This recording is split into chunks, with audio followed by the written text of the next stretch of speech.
निश्चल, मान लीजिए आपको बच्चों को ABC सिखाना है, तो आप कैसे सिखाएंगे? श्योर सर, मैं उनको सॉन्ग्स के थ्रू सिखा सकता हूँ सर। कैसे, बताइए।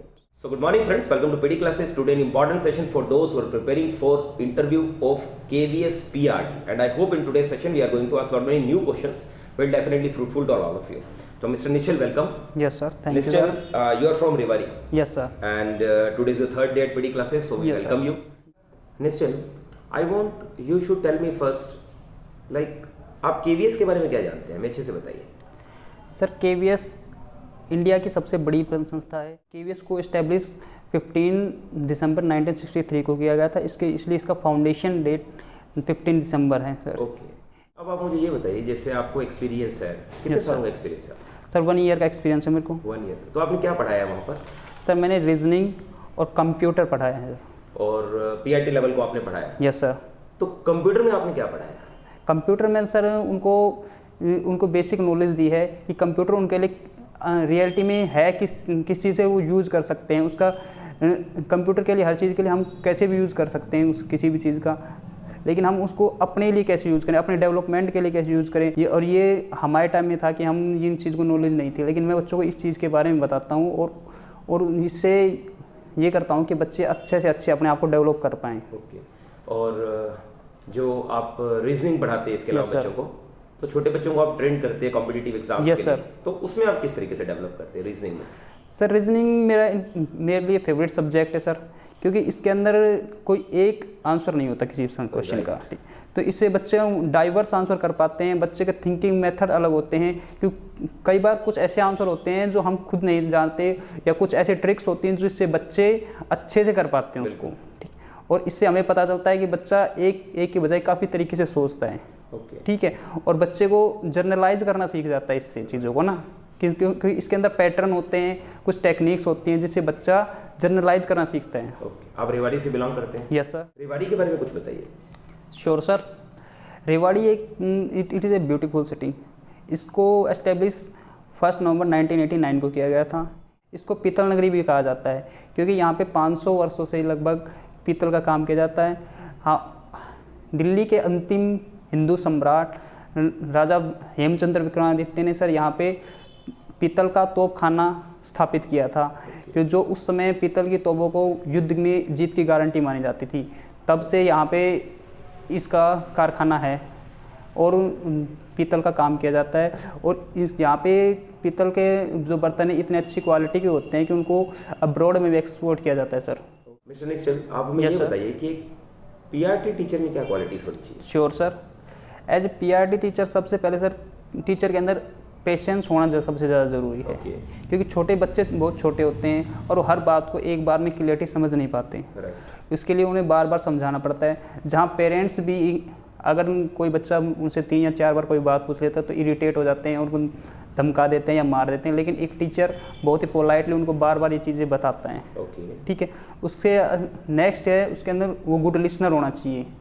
उनको उनके सामने काफ़ी बार दिक्कतें आती हैं कि बच्चे कुछ बता नहीं पाते, तो उनको अच्छे से सुने। कई बार उन्हें पेरेंट्स से भी बातें करनी पड़ती हैं, उनको भी अच्छे सुनना आना चाहिए, और अपने सीनियर्स से भी बात करने के लिए अच्छे से सुनना आना चाहिए, ताकि बच्चे को ये समझ में आए, ताकि टीचर ये समझ सके कि बच्चा इस समय अगर कोई सिचुएशन फेस कर रहा है तो उसको क्या फील कर रहा है और वो उसको कैसे निकल सकता है। मीन्स एम्पैथेटिक होना चाहिए। ओके, अच्छा ये बताइए, जैसे आप टीचिंग करियर के अंदर आ रहे हैं, तो आपने टीचिंग करियर क्यों चूज़ किया? What is the reason? Sir, it is a noble profession that shapes a character, calibre and future of a student.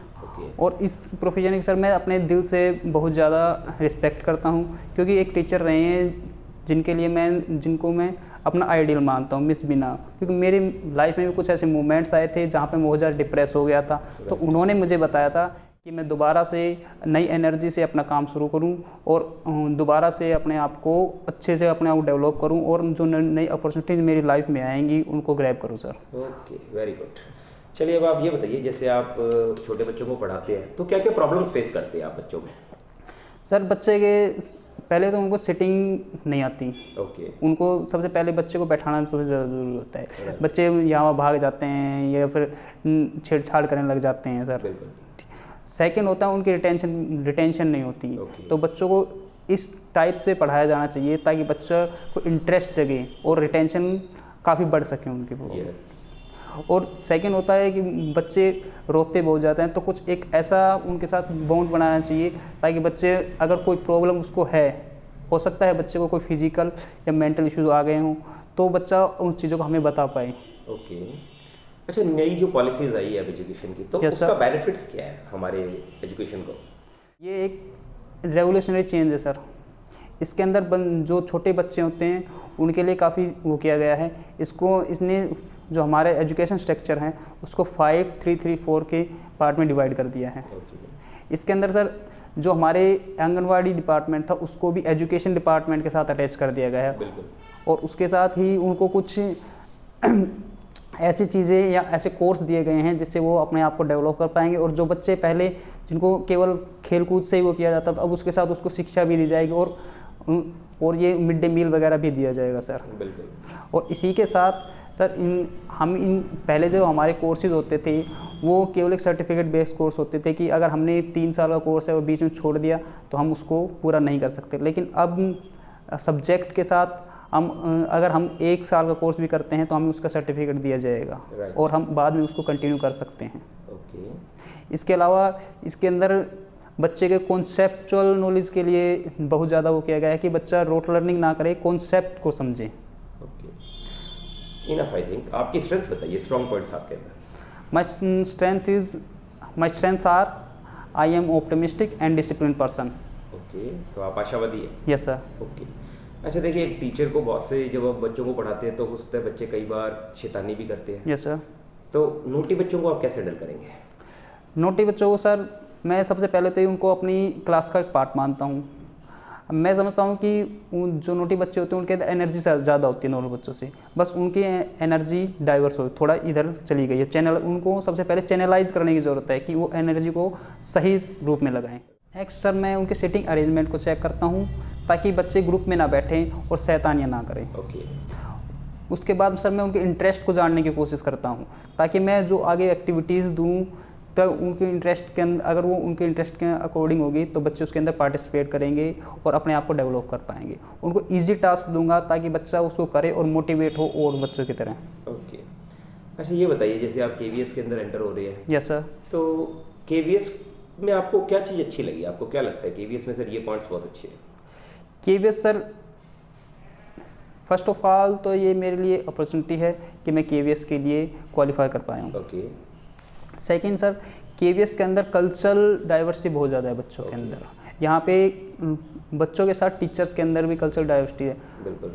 यहाँ पे हमें अलग अलग जगह जाके अपने आप को एक्सप्लोर करने का मौका मिलता है। यहाँ पे हम खान पान, देश की संस्कृति और अलग अलग लैंग्वेज को सीख सकते हैं। बिल्कुल। यहाँ का सर सैलरी स्ट्रक्चर भी काफ़ी अच्छा है जो हमें इंस्पायर करता है कि हम एक KV टीचर बने। Okay. Mister Nishchal. Yes sir. आपकी कोई फेवरेट पोएम? Yes sir. बताना चाहेंगे आप? यस बताइए। सर ये है कि जब बच्चा कंफ्यूज होता है तो बच्चा सोचता है कि अलग अलग मैं क्या बनूं। यस, सबसे बड़ी प्रॉब्लम होती है चूज करना।